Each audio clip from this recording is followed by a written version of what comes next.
شریعت کے معاملے میں غصہ حق بنتا ہے.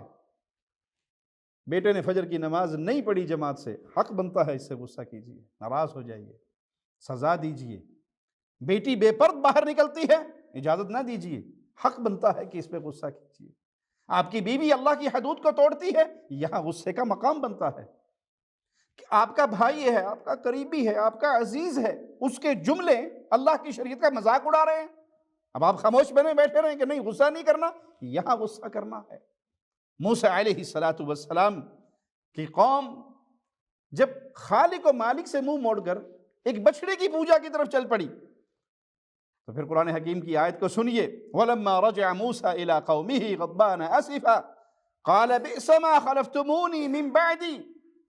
قوم کو دیکھا کہ وہ ایک اللہ کی عبادت کی بجائے بچڑے کی پوجا میں لگی ہوئی، تو بڑے غصے میں آئے، بڑے رنج میں آئے،